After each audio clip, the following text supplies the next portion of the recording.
Баршаңызға қайырлы күн. Бүгін біз ресторандарда ұсынатын апельсинка салатын жасаймыз.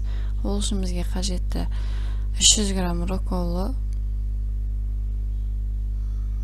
қатты жерін алып тастап, кішкене ғана қолдарыңызбен мыжып аласыздар.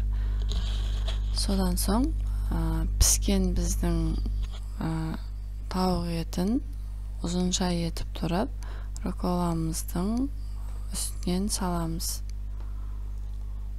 Тауығымызды жай суға пісіріп аламыз. Содан соң ұзынша етіп турап немесе қолдарыңызбен жұлып шықсаңыздар болады. Енді оның үстіне соусын дайындаймыз. Бізге қажетті 2 ас қасық зәйтүн майы,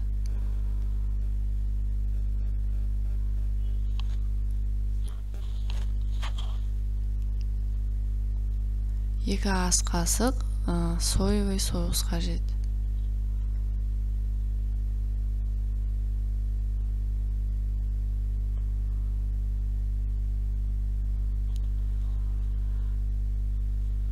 Екеуін қосып араластырып, үстінен тимин немесе кориандр қоссаңыздар болады. Тұз және де паприка қосып, біркелкі болғанша араластырып аламыз. Біркелкі етіп араластырып болғаннан соң, біздің тауықтың етімен рукколамыздың үстінен құямыз. Содан соң жақсылап біздің соусымыз араласқанша біркелкі болып араластырып аламыз.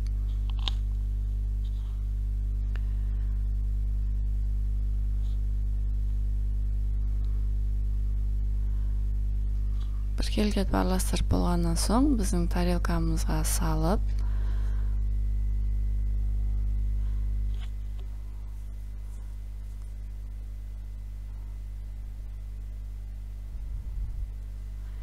үстінен піскен жұмыртқамызды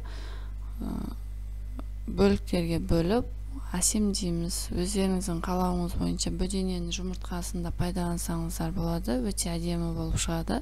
Содан соң видеодағыдай апельсиндерді турап, үстінен біркелкі етіп қойып шығамыз. Бұл негізі өте әдемі және де дәмді салат. Баршаңызға ас болсын.